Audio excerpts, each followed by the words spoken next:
Bonjour à tous et bienvenue dans une nouvelle émission 100% Quintet. Nous allons prendre la direction de l'hippodrome de Laval ce mardi pour parler du fameux Quintet qui est disputé le jour du Grand Prix. C'est tout simplement le Grand Prix de la ville de Laval qui va nous accueillir ce mardi 1er novembre. Réunion qui traditionnellement lance le meeting d'hiver de Paris-Vincennes. Beaucoup de partants tout au long de cette réunion. Assez peu d'émojis verts, ça c'est l'une des originalités de cette réunion. 9 émojis verts sur la totalité de la réunion, mais quand même 4 dans le quintet, donc c'est une course qui est intéressante à déchiffrer. Alors on parle du Grand Prix qui se disputera à 15h15, un jour férié oblige sur la distance de 2850 mètres et les trotteurs qui sont au nombre de 16 dans cette épreuve ne doivent pas avoir gagné 575 000 euros de gains, donc on a affaire à évidemment des chevaux de grande qualité au départ de cette épreuve dont je vous propose de prendre connaissance tout de suite. Et on entre dans le vif du sujet avec un concurrent étranger, scandinave, Rackham, qui a montré quelques moyens le jour de ses débuts en France. Babiru Sadjet, c'est une chance également pour la Kazakh du président du trot Jean-Pierre Barjon. Armour As est au départ pour l'entraînement d'Éric Bondeau. Il était auparavant entraîné par Jean-Michel Bazière. Jean-Philippe Ravgeot veille sur Zantebred, le numéro 4, qui vient de bien courir sur l'hippodrome de Vincennes. Le lot est de qualité, vraiment, on va le voir avec des concurrents ensuite qui arrivent. Les émojis verts sont là.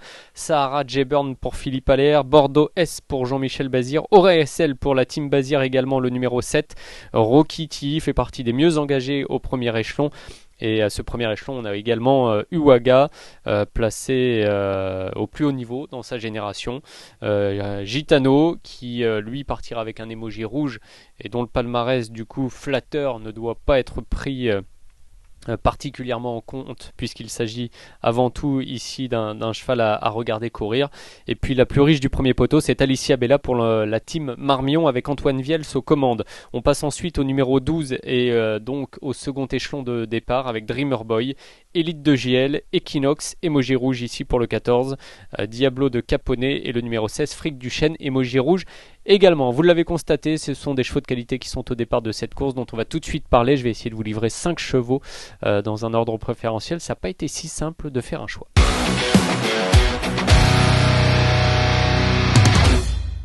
Et on commence avec Sahara J-Burn. Alors là, c'est un énorme coup de poker que j'ai souhaité prendre dans ce quintet. C'est un cheval qui, alors pour plusieurs raisons, le coup de poker, puisque Sahara J-Burn, on le sait depuis qu'il court en France, il est assez difficile au niveau de la volte, même très compliqué à faire partir au trot.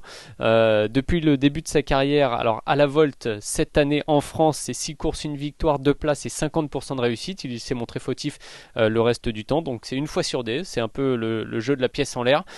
Néanmoins, quand il part au trot, il est capable de faire de belles choses. J'en veux pour preuve sa deuxième place acquise dans le prix du Louvre le 9 juillet sur l'hippodrome d'Anguin, où on le revoit à l'œuvre. Il était tombé ce jour-là sur un exceptionnel Avedrim qui l'avait dominé dans les derniers mètres. Un cheval de qualité. Alors Kazakh Allaire jusqu'à la toque qui est jaune pour Sahara J-Burn. Un bon cheval qui peut un peu adopter toutes les tactiques. Il était allé longtemps devant ce jour-là sur l'hippodrome d'Anguin et il s'était battu comme un beau diable pour finir, mais n'avait pu repousser Avedrim. Alors dans cette course, il y avait quand même en retrait des chevaux qui ont depuis figuré au plus haut niveau, comme Héros d'Armes qui était en cours de préparation. Il y avait Inden également quatrième qui courait très bien. Donc Héros d'Armes Kazakh Wildenstein et Inden Kazakh jaune et violet. Donc c'était très bien pour Sahara J-Burn ce jour-là. Dans le championnat européen, dernièrement, il a eu un parcours assez difficile à l'extérieur. Le cheval s'est rendu dans les 500 derniers mètres. Donc je vais oublier cette tentative. Je trouve qu'il retrouve une catégorie plus à sa portée et un engagement qui finalement est assez favorable. Ils sont 11 au premier poteau. Il devra partir sur la bonne jambe, ce qui n'est pas gagné d'avance. Mais si c'est le cas, je suis persuadé qu'il peut jouer un premier rôle. Alors ça, c'est pour les chevaux un peu difficiles à saisir. Il y en a un qui fait toutes ses courses et qui va partir en tête également, c'est Bordeaux S. Bordeaux S en 2022, c'est 12 courses, 4 victoires, 4 places, 67% de réussite. Il est assez sérieux. On va le revoir lors d'une victoire le 11 août plutôt sur l'hippodrome d'Anguin dans le prix de la Porte d'Italie. Alors ce jour-là il était parti en première ligne, il n'avait pas fait d'effort en partant. Kazakh bleu derrière les leaders à l'entrée de la ligne droite, il va se décaler, venir prendre l'avantage. Je ne l'avais pas trouvé non plus transcendant ce jour-là puisqu'il gagnait d'assez peu. Il y avait Babiru Sadjet qui n'était pas loin, Kazakh Barjon. Bilo Jepson se faufilait dans une arrivée très très serrée où plusieurs chevaux étaient à la lutte. C'était assez bien pour Bordeaux S. Maintenant ça marche de manœuvre est peut-être assez limitée. Donc je le retiens haut parce qu'il est sérieux. Je pense qu'il peut normalement terminé dans le quintet hein, d'une course pareille, donc il peut même servir de base. Après, est-ce que c'est un coup sûr gagnant? Je ne le pense pas. Je le conseillerais davantage pour les 3 premières places ou alors pour les 5 premières places.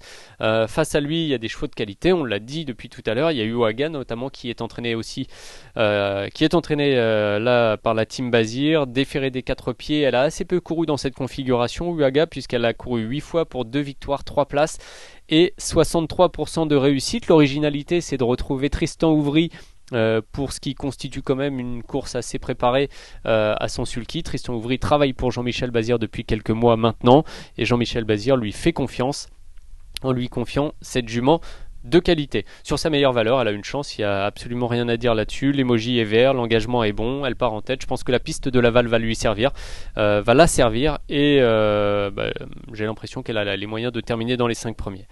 Alors ensuite, j'ai fait exclusivement avec des chevaux qui partent du premier poteau. J'ai décidé de garder Rackham parce que sa première course en France à Rackham, elle est assez bonne. Le lot n'était pas aussi fort. Mais quand on voit sa deuxième place dans le prix Algora le 18 octobre à Vincennes, je me dis quand même qu'il y a du bon dans ce cheval scandinave qui est entraîné et drivé par Christopher Eriksson. Alors on le retrouve dans le dernier tournant, la dernière fois il était à l'extérieur d'Eureka de Vry, qui est le long de la corde donc en tête avec la casaque de la famille Chalon. Anthony Barrier était au sulky d'ailleurs d'Eureka de Vry ce jour-là. Et Rackham qui avait dans un premier temps négocié la descente en 3e épaisseur, puis qui s'était ensuite rabattu à l'extérieur progressivement des leaders qui avaient forcé dans la montée, se comportait remarquablement jusqu'au passage du poteau. Je trouve que c'est une bonne tentative. Alors les allures, la disqualification était à mon sens un peu sévère. Le cheval doit pouvoir faire mieux que ça en termes de fluidité au niveau des allures, mais cette valeur-là, à mon avis, suffit pour lui voir une petite chance dans le quintet. Donc je le garde et je garde aussi une jument qui est super, c'est Alicia Bella. Elle est 100% de réussite à l'arrivée cette année, 13 courses, 4 victoires, 9 places. On peut rien demander de mieux que ce que fait cette jument-là. Alors sa marge de manœuvre n'est peut-être pas exceptionnelle pour gagner, mais c'est quand même elle qui a les 100% de réussite à l'arrivée, c'est quand même elle qui est la mieux placée au niveau des gains au premier échelon, et tout ça me fait dire qu'elle a une chance à défendre. Elle est compétitive, comme est compétitive, je ne l'ai pas cité dans mon prono, mais Baby Roussajet, bien sûr le numéro 2, pourquoi pas Zantebred aussi qui est en forme, Armour As sur sa meilleure valeur a également une chance de bien faire. Donc voilà, il y a beaucoup de possibilités, c'est une course assez ouverte finalement. Les chevaux vont se tenir d'assez près, le parcours va faire la différence et il faudra être bien inspiré au moment de faire ses choix et ensuite au moment de prendre les bonnes décisions pendant la course, mais ça concerne plutôt les drivers. Donc voilà pour mes 5 préférés que je vais tout de suite vous récapituler dans notre 3e et dernière partie d'émission.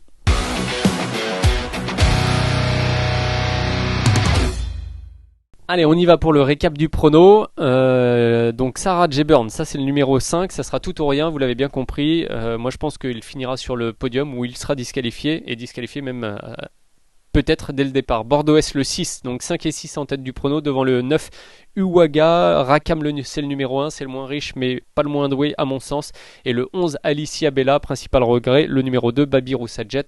Je vous ai donné quelques éléments pour sa candidature tout à l'heure. Et on l'a aussi vu sur la course ref, souvenez-vous, avec Bordeaux S, c'était sur l'hippodrome d'Anguin. Donc voilà, une ligne à prendre en considération. Belle réunion à Anguin, je vous l'ai dit, avec pas mal de chevaux bien connus qui vont courir alors soit pour gagner soit pour préparer l'hiver. Le 416 INMI est un cheval de très bonne qualité qui vient de se conclure deuxième d'Hold Up du Dijon. Alors qu'il retrouve, le Dub du Dijon est déféré, ce n'est pas le cas d'Ienmi, mais je pense qu'Ienmi peut quand même lui donner une belle réplique. C'est l'entraînement et la drive de Michel Lenoir que l'on a vu à l'honneur en tant qu'entraîneur sur l'hippodrome de Cabourg ces derniers jours et dont les pensionneurs, la preuve avec Ienmi, sont en forme. Donc je retiens ce beau et bon cheval qui portera le numéro 16 dans la 4e. Voilà pour toutes les indications pour la journée de mardi sur l'hippodrome de Laval. On se retrouve très vite pour une nouvelle émission 100% Quintet. Salut à tous.